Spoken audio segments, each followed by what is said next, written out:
Naslednja 2 tedna, ko bodo zimske počitnice, bo Infodrom z vami od ponedeljka do petka.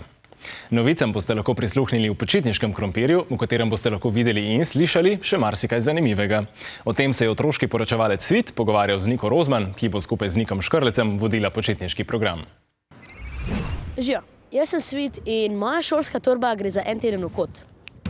No, jaz gre pa na počitnice in da mi ne bo dolg čas, bo za to poskrbela Nika Rozman, nova voditeljica počitniškega krompirja. Se greva najprej eno hitro igro asociacij. No, pa dajva. Počitnice. Žurka, igra, prijatelji, dobre. Krompir. Rada ga imam vseh vrst. 12-letna Nika. Nagajiva. Šport. Plezanje. Hišni ljubljenček. Imela sem eno ribico Vando. Anda, zanimivo ime. Nik Škrlec. Se bova še spoznala. Kaj pa bo rdeča nit počitniškega krompirja? Vsak dan si bomo ogledali dokumentarce iz serije Izzivalci, pa gostili bomo znane zanimive Slovence, pisatelje, športnike, kuharje, mogoče tudi kakšno žival. Ali bodo v studiu tudi mladi?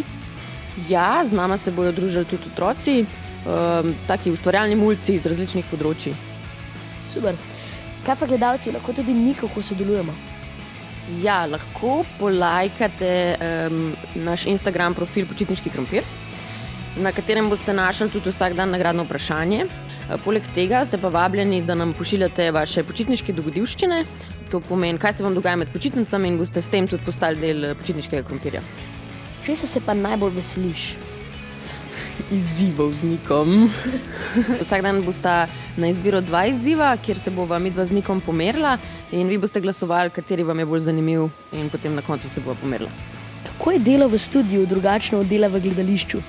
Predstavljam si, da bo imela malo več treme, zato ker bo šlo v živo in bojo po televiziji gledali ljudje, pa da bo imela težave z lučkami, ker pa je tista kamera, ki gori ima lučko, ne vem, a je tista, ne vem, no, tega me je malo strah. Ok. Infodromovci, vse dni počitnic, 1. in 2. teden bo z vami počitniški krompir. Ti vodiš, v kateri uri pa? Vsak dan malo po 9 na 1. Dajte si v opomnik. Dio!